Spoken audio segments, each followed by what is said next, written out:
Welcome back to Through the Bible Women's Bible Study. Today we're looking at chapter 23 of Genesis.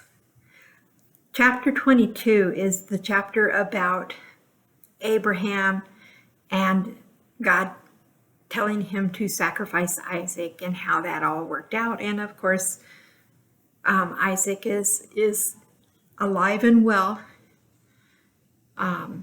So you have to wonder, did Sarah know about this ahead of time? You can bet she wouldn't have been happy about this. So let's pick up in Genesis 23, verse 1 says, Sarah lived 127 years. These were the years of the life of Sarah.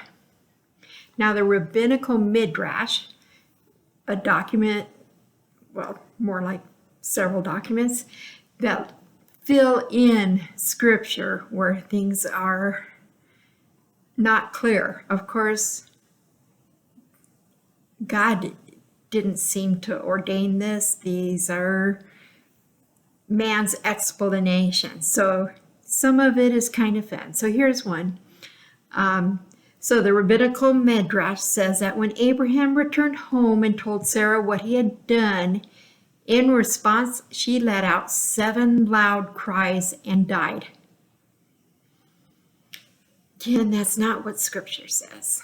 We don't know the cause of Sarah's death. Sarah is the only woman in the Bible whose age at death is recorded. This shows how highly regarded she really was. Nowhere in the Bible are we told to look at Mary, the mother of Jesus, as an example of a godly woman, but twice we're told to look at Sarah as such an example, in Isaiah 51, 1 and 2, and 1 Peter 3, 3 through 6. Verse 2, and Sarah died at Kiriath Arba, that is Hebron, in the land of Canaan, and Abraham went in to mourn for Sarah and to weep for her. So Kiriath Arba is about 20 miles south of Jerusalem and, yes, modern-day Hebron. This is the first time mourn is found in the Bible, and it was used for a godly man mourning and weeping over the death of his beloved wife. Now, to mourn and weep in their culture, that meant ripping your clothes, messing up your hair, cutting your beard, scattering dust on your head, and fasting. These were all carried out in front of the corpse. And Abraham had been married to this woman for such a long time. I couldn't find anything definitive of that said how old Sarah was when she married Abraham.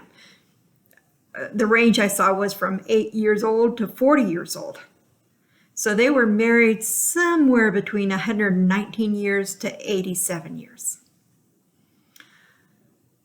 On the chart of anniversary gifts, they passed the oak anniversary. Now, if they got past 100 years, that's the platinum jubilee. Now, Abraham, poor Abraham, he isn't afraid to cry. There was nothing weak or unbelieving about the tears of this man of faith. His life had gone. Verse 3 through 8, and Abraham rose up from before his dead and said to the Hittites, I am a sojourner and foreigner among you. Give me property among you for a burying place, that I may bury my dead out of my sight. The Hittites answered Abraham, Hear us, my lord, you are a prince of God among us. Bury your dead in the choicest of our tombs. None of us will withhold from you his tomb to hinder you from burying your dead. Abraham rose and bowed to the Hittites, the people of the land. And he said to them, If you are willing that I should bury my dead out of my sight, hear me and entreat for me Ephron, the son of Zohar, that he may give me the cave at Machpelah, which he owns. It is at the end of his field. For the full price, let him give it to me in your presence as property for a burying place. So, when you were weeping and mourning and lamenting for the dead, you are doing that either sitting or lying down. So, Abraham had to get up from Sarah's body. This mourning couldn't last for a long time. They are in a dry, arid climate, and bodies deteriorate quickly. So, they buried their dead very quickly. Today in Israel, which still doesn't embalm, burials happen within 24 hours. Now, this is the first mention of a burial. Now, my version says sons of Heth, while yours may say Hittites. Heth was the ancestor of the Hittites. In about 600 years after this, the Hittites are going to become a great empire. Esau, he's going to marry 2 Hittite girls. When Joshua and the Israelites come back, the Hittites were part of the inhabitants of Canaan that they conquered. David had some Hittites among his men, including a man named Uriah, who was the husband of Bathsheba. So he says, I'm a stranger. It implies an alien resident, while a sojourner is someone who's just traveling through. So together, it probably means someone who moved into an unsettled area but didn't own any land. Abraham has a specific site in mind, the cave at Machpelah.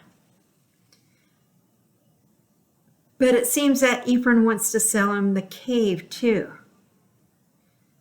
Apparently, Hittite law required Ephron to be responsible for taxes on the entire property if he sold Abraham only the cave.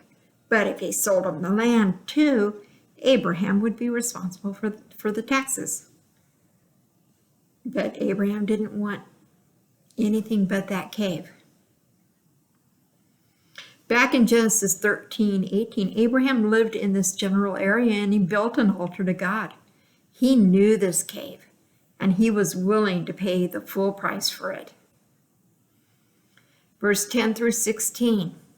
Now Ephron was sitting among the Hittites, and Ephron the Hittite answered Abraham in the hearing of the Hittites, of all who went in at the gate of a city, No, my Lord, hear me. I give you the field, and I give you the cave that it is in. In the sight of the sons of my people, I give it to you. Bury your dead. Then Abraham bowed down before the people of the land, and he said to Ephron in the hearing of the people of the land, But if you will hear me, I give the price of the field. Accept it from me, that I may bury my dead there. Ephron answered Abraham, My Lord, listen to me. A piece of land worth 400 shekels of silver, what is that between you and me? Bury your dead. Abraham listened to Ephron, and Abraham weighed out for Ephron the silver that he had named in the hearing of the Hittites, 400 shekels of silver, according to the weights current among the merchants.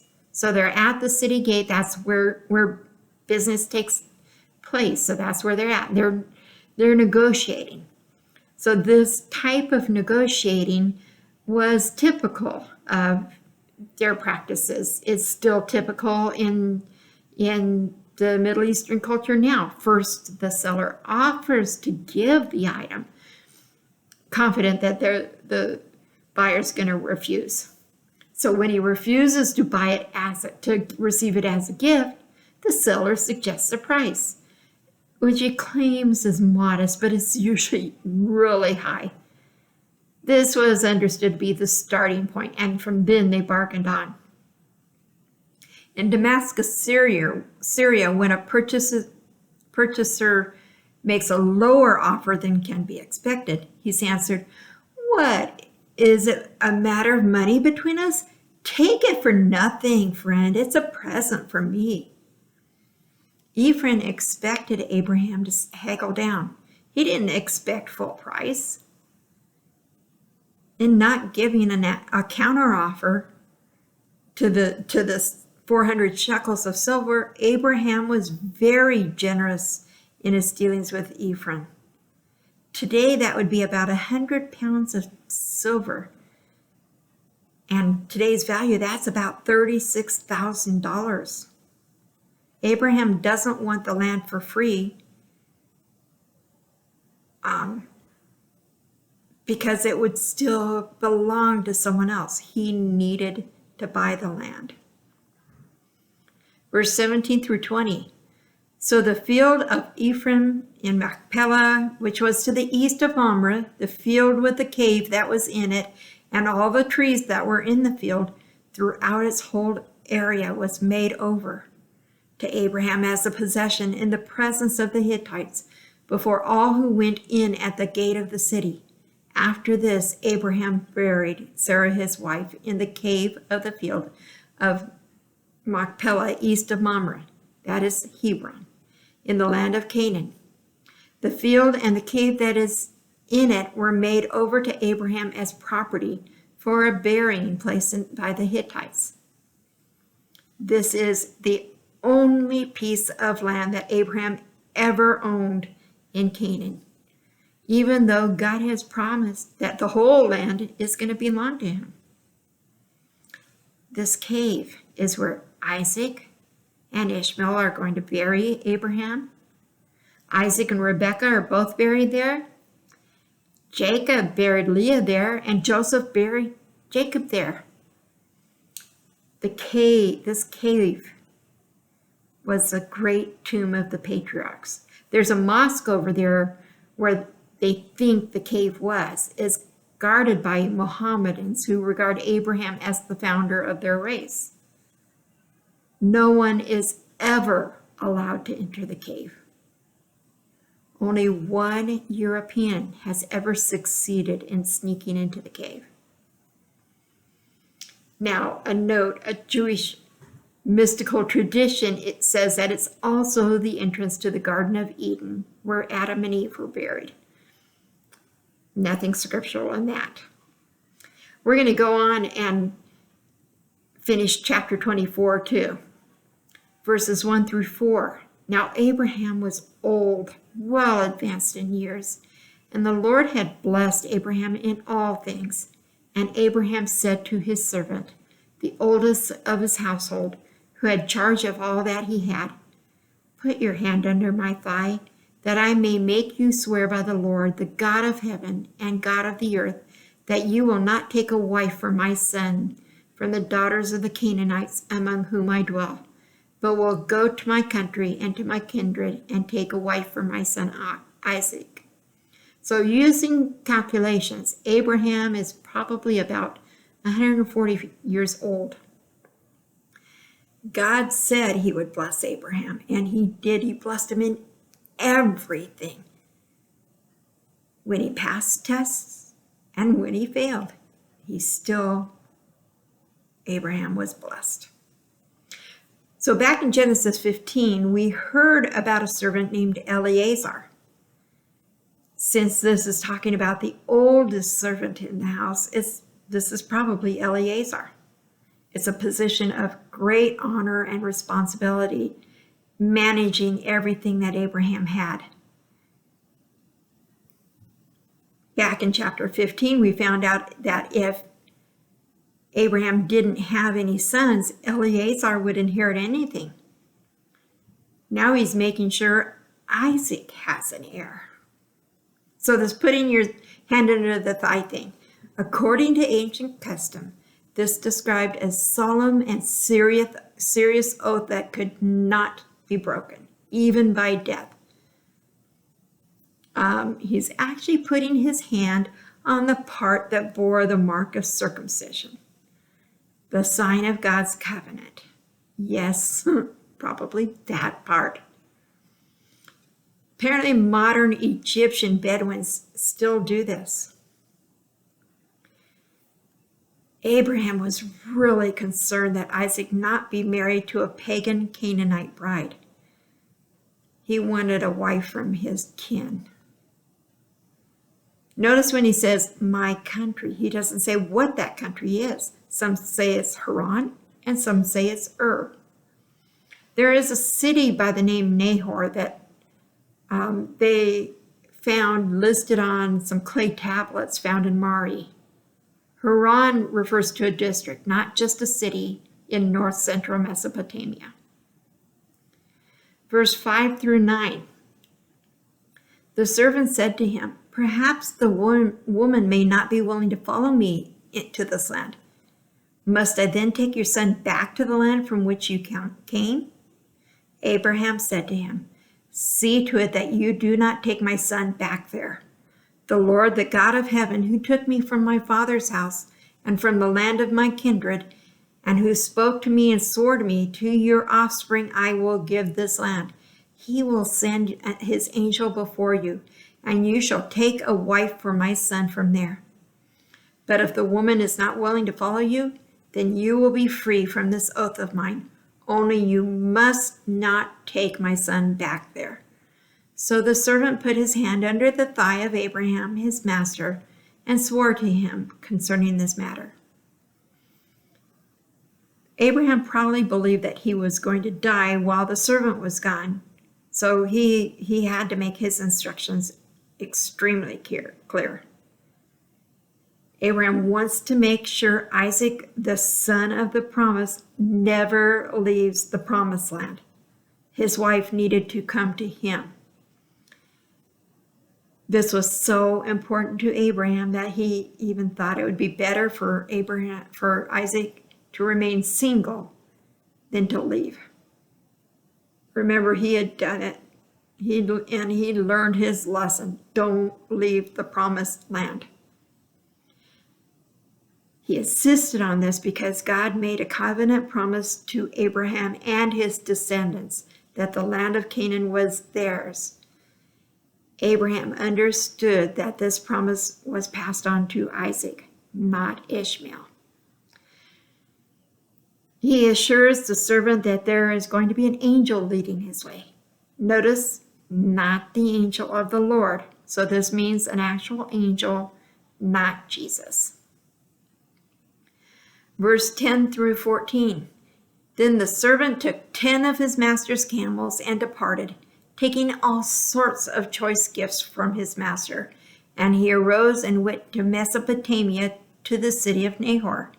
And he made his camels kneel down outside the city by the well of water at the time of evening, the time when women go out to draw water. And he said, O Lord, God of my master Abraham, please grant me success today and show steadfast love to my master Abraham. Behold, I am standing by this spring of water, and the daughters of the men of the city are coming out to draw water. Let the young woman to whom I shall say, please let down your jar that I may drink, and who shall say, drink, and I will water your camels. Let her be the one whom you have appointed for your servant Isaac. By this I know that you have shown steadfast love to my master. So the servant is taking a large and really impressive caravan. He's taking a lot of riches with him. 10 camels carries a lot of loot. This was not a short journey. If this is Ur, the straight line distance from Canaan to Ur of the Chaldeans was about 500 miles. But the most common route was about 900 miles. If it's to Haran in modern Syria, it's about 450 miles. 450 miles would take about a month to travel, so 900 miles would take about 2 months. So the servant reaches the city, and he has a practical concern. He needs to water his camels. Then he had a spiritual concern for asking for God's guidance. He had no idea how to find Abraham's family. But he asked God. That is always the right way. This is the first prayer for guidance, specific guidance in the Bible. Now, the task he set, it's a big task, but it's not a miraculous one, not like calling down fire from heavens. Notice he didn't say anything about the girl's looks. He was looking for character. Verse 15, before he finished speaking, behold, Rebekah, who was born to Bethuel, the son of Milcah, the son of Nahor, Abraham's brother, came out with her water jar on her shoulder.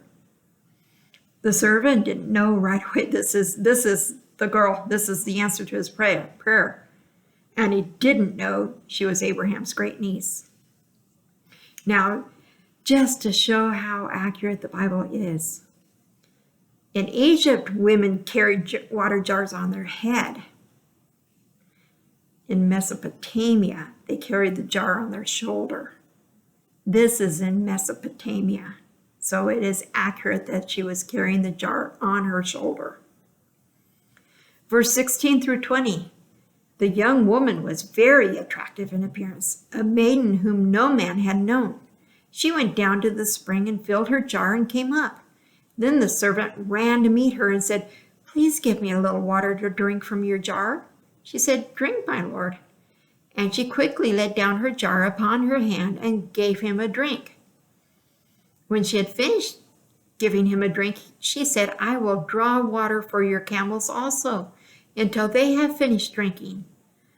So she quickly emptied her jar into the trough and ran again to the well to draw water, and she drew for all his camels. The man gazed at her in silence to learn whether the Lord had prospered his journey or not.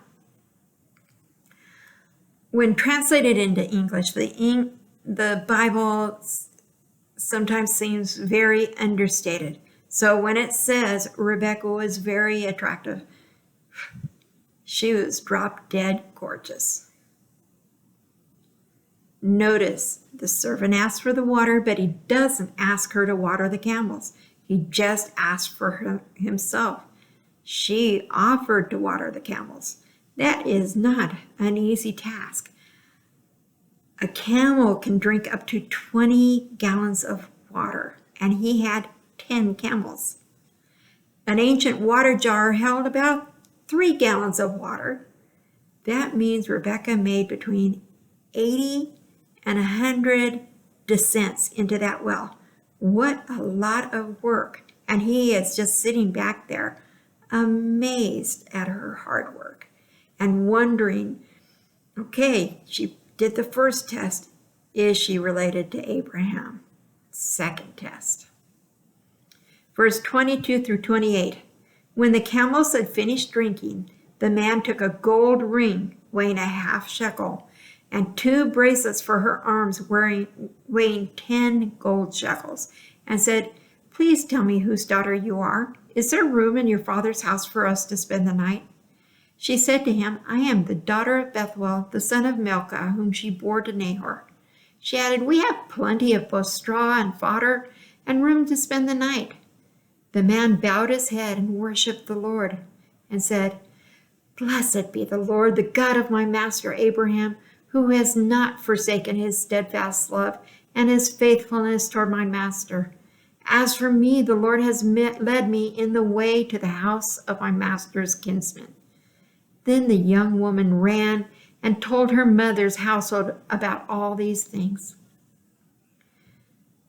The servant let Rebekah finish her hard job. Then she fulfilled the sign the servant prayed for, and he gives her precious gifts.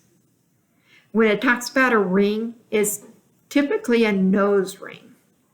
Nose rings are still used for betrothal gifts in Arabia. The bracelet by itself is worth about $3,500. Notice he didn't even ask who she was until now. Then he finds out she truly is a gift from God. Right family, right character, and beautiful at that. Now, Rebekah's excited. Put yourself in Rebekah's place. This guy has just given you a fortune. And notice she doesn't say when the servant asks for a place to stay, she doesn't say, oh, I need to go ask Daddy first. This is hospitality. To answer no would have brought shame. So the servant gives honor to God for an answered prayer. Notice who she runs to. Mama and the women. Verse 29 through 33. Rebekah had a brother whose name was Laban. Laban ran out to the man to the spring.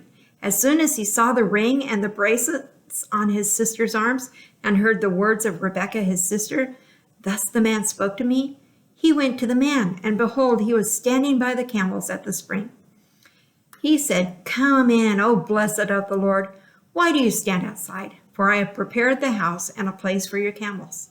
So the man came to the house and unharnessed the camels and gave straw and fodder to the camels. And there was water to wash his feet and the feet of the men who were with him. Then food was set before him to eat.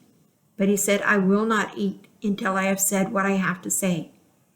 He said, speak on. Although Rebekah's father Bethuel is still alive, it's the brother Laban who takes the lead. Of course, Bethuel, being the brother of Abraham, is probably really old at this point. Now, rabbinical sources, they don't like Laban at all. So they stress the first thing that Laban notices isn't Rebekah's excitement, but all the hardware she's wearing. Did that have anything to do with how welcoming he was to this mysterious stranger and huge entourage? Of course, hospitality demanded taking care of things, but he is going whole hog on this. The servant took care of the animals, but for himself he was not going to eat until he fulfilled his mission. He put his mission ahead of his own comfort. Do we put our comfort ahead of God's mission? So he tells the story to Laban. Verses 34 through 49. So he said, I am Abraham's servant. The Lord has greatly blessed my master, and he has become great. He has given him flocks and herds, silver and gold, male servants and female servants, camels and donkeys. And Sarah, my master's wife, bore a son to my master when she was old, and to him he was given all that he has. My master made me swear, saying, you shall not take a wife for my son from the daughters of the Canaanites in whose land I dwell, but you shall go to my father's house and to my clan and take a wife for my son. I said to my master, perhaps the woman will not follow me. But he said to me, the Lord before whom I have walked will send his angel with you and prosper your way. You shall take a wife for my son from my clan and from my father's house. Then you will be free from the oath when you come to my clan. And if they will not give her to you, you will be free from my oath. I came today to the spring and said, O Lord, the God of my master Abraham, if now you are prospering the way that I go, behold, I am standing by the spring of water. Let the virgin who comes out to drink water, to whom I shall say, please give me a little water from your jar to drink, and who will say to me, drink, and I will draw for your camels also. Let her be the woman whom the Lord has appointed for my master's son. Before I could finish speaking in my heart, behold, Rebekah came out with her water jar on her shoulder. And she went down to the spring and drew water. I said to her, please let me drink. She quickly let down her jar from her shoulder and said, drink, and I will give your camels drink also. So I drank, and she gave the camels drink also. Then I asked her, whose daughter are you? She said, the daughter of Bethuel, Nahor's son, whom Milcah bore to her. So I put the ring in her nose and the bracelets on her arms. Then I bowed my head and worshiped the Lord and blessed the Lord, the God of my master Abraham, who had led me the right way, to take the daughter of my master's kinsman for his son. Now, then, if you are going to show steadfast love and faithfulness to my master, tell me, And if not, tell me, that I may turn to the right hand or to the left. So he shares this whole story. He starts off with how blessed Abraham is, and blessed by God and blessed materially. Then he talks about how God blessed him with a child in his old age. That would probably bring some ease to the family regarding Isaac's age, because Nahor's his cousin, and Nahor is probably really old. And to give a wife to someone that's really old, that would have been kind of tough. So while Isaac was the son of Abraham, Rebekah is the granddaughter of Abraham's brother. The phrase "my master" occurs 22 times in this chapter. The servant isn't trying to be independent. He's in a really great spot. He's the head servant to a rich and powerful man. That's pretty prestigious. But the servant praises his master, and he deals honestly on his behalf. The servant explains that Isaac is the only heir, and he's going to inherit it all.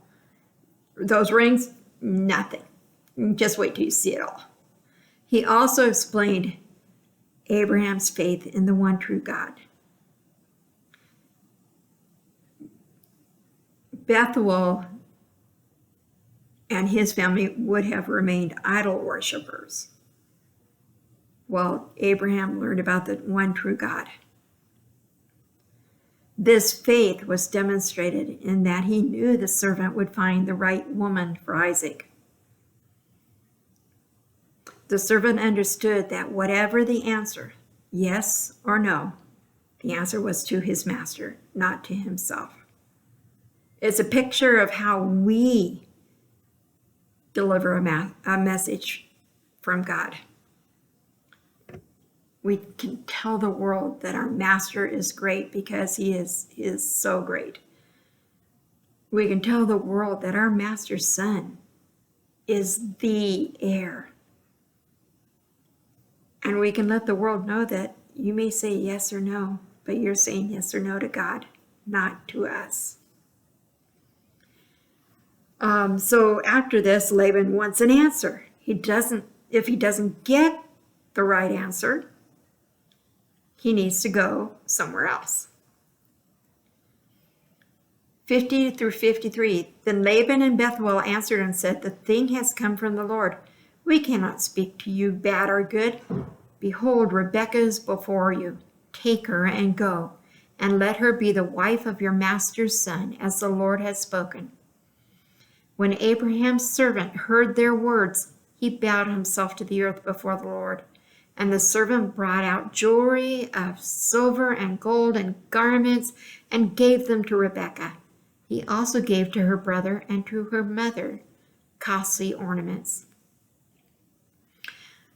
The servant's story that he related is called a merism, meaning something that no one can give a response to. Too miraculous to believe, too wonderful for words. It's unusual for Laban in this, the brother, to be listed before Bethuel, the father. It's probably because the brother is doing the negotiating for his sister. So Laban and Bethuel don't hesitate. They say, "Yes, take her. This is obviously what the God of Abraham wants. Now, how can we go against it?" The gifts that were given at the well were only the beginning.